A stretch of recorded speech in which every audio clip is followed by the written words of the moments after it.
France Inter. Mathilde Munoz. Le 5-7. Il est 6h20, nous sommes le 19 février et la France n'a connu que 6 jours sans pluie depuis le début de l'année. Un enchaînement de perturbations et de tempêtes comme Pedro qui balaye depuis hier soir l'ouest et le sud du pays alors que les sols sont déjà gorgés d'eau et qu'un certain nombre de rivières débordent. Les inondations sont-elles une fatalité? Peut-on s'y adapter? Bonjour Emma Aziza. Bonjour. Vous êtes hydrologue, experte en adaptation climatique et présidente fondatrice de Mayan. C'est un centre de recherche sur la résilience face aux risques inondations. C'est vraiment une situation exceptionnelle qu'on vit en ce moment? Oui, elle est exceptionnelle parce que tout d'abord, on a des crues généralisées, c'est-à-dire que ce n'est pas un seul bassin versant qui est concerné, c'est vraiment une grande partie de la France. Si on prenait la France, on la coupe en deux. C'est vraiment la moitié ouest qui a subi des précipitations depuis des semaines. Ces cumuls ont fini par gorger les territoires en eau, les sols, bien sûr les nappes, mais également tous ces cours d'eau qui sont actuellement en train de réagir.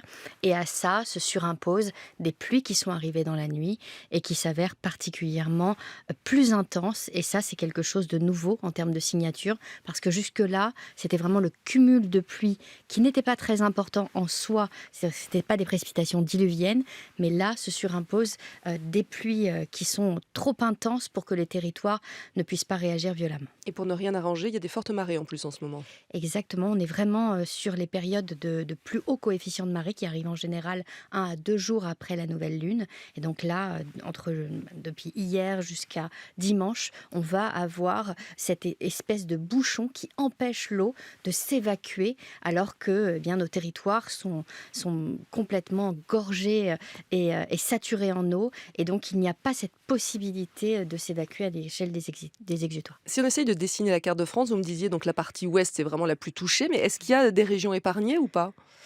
Alors, cette nuit, les pluies ont vraiment traversé l'intégralité de la France. Donc, il n'y a pas un territoire qui n'a pas été concerné par les précipitations diluviennes qui ont traversé la France. Par contre, on voit que ce sont des logiques de bassin qui réagissent. Donc, on a beaucoup parlé de la Garonne avec énormément de sinistrés.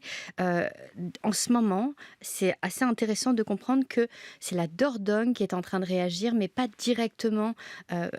C'est vraiment les sous-bassins qui sont actuellement en train tous de venir ce qu'on appelle se mettre en charge à cause des précipitations les plus importantes qui sont arrivées dans la nuit. C'est vraiment le secteur de Tulle, toute la zone sur la Vézère, donc des petits cours d'eau qui sont des affluents qui vont avoir des impacts sur le fleuve, alors qu'à l'aval, on a ces coefficients de marée et déjà le résultat des pluies précédentes. Et il y a toujours un petit décalage parce que là, si on suit les prévisions de Météo France, demain après-demain, ça va se calmer. Normalement, on aura un temps sec. Mais l'arrêt des pluies, ça ne signifie pas l'arrêt des crues. Non, puisque à partir du moment où les précipitations sont tombées, c'est ce qu'on appelle la réaction hydrologique, c'est-à-dire la manière dont le fleuve et ses affluents vont accueillir ces ondes de crue. On voit très bien que le secteur d'Angers est actuellement complètement pris en tenaille à l'amont des cours d'eau qui arrivent sur la ville.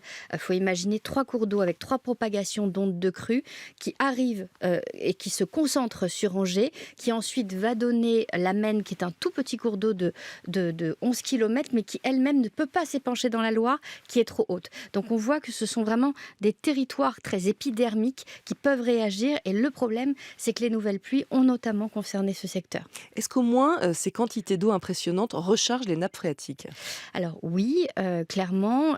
Par contre, on a aujourd'hui un historique sur ces dernières années qui nous permet de nous montrer à quel point, dans un contexte de réchauffement, et c'est pas une lubie, c'est une réalité que l'on enregistre tout simplement en mesurant la température. On voit très bien qu'on a une atmosphère beaucoup plus chaude, qu'on a des situations arrivées dès que le printemps arrive et l'été, de canicules qui se répètent. Et donc, malgré le fait qu'on puisse avoir des inondations généralisées, ça a déjà été le cas en 2018 avec notamment des crues importantes de la Seine. Et malgré l'excédent, en 2018, on avait 30% d'excédent, ça n'empêche pas que, sur cette année-là, durant le mois de juillet, on a eu 3 semaines continues de canicule et un mois après, fin juillet, on était dans un état de sécheresse historique. Donc toute cette eau ne nous garantit pas un été sans sécheresse. Et c'est ça qui est nouveau. Parce que jusque-là, quand on avait une sécheresse, ça mettait des mois à venir. Maintenant, en 3 semaines, la situation peut basculer. Et c'est sans doute la plus grande signature que l'on a du changement climatique en France. Et est-ce que pour vous, c'est comme une fatalité ou est-ce qu'on peut s'y adapter? Alors, on peut clairement s'y adapter. On est plutôt bon en France, hein. On a 20 ans d'avance sur la plupart des pays. Pourquoi ? Parce que on a été marqué très tôt dans notre histoire, notamment les téléspectateurs ont découvert avec Vaison-la-Romaine en 1992 à quel point ce choc et notre vulnérabilité. On avait eu 4 ans avant des inondations très importante à Nîmes en 1988. Donc on voit que les politiques qui ont été mises en place ont été très fortes et ont conduit à être très en avance par rapport aux autres pays.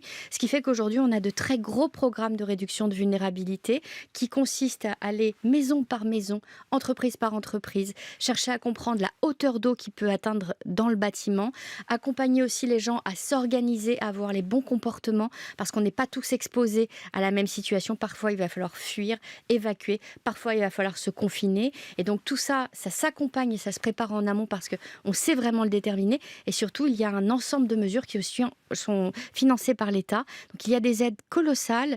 Les habitants peuvent aujourd'hui compter sur cette organisation générale, que ce soit de la crise, on suit en temps réel, que ce soit de l'alerte. Enfin, on voit que tout s'est amélioré.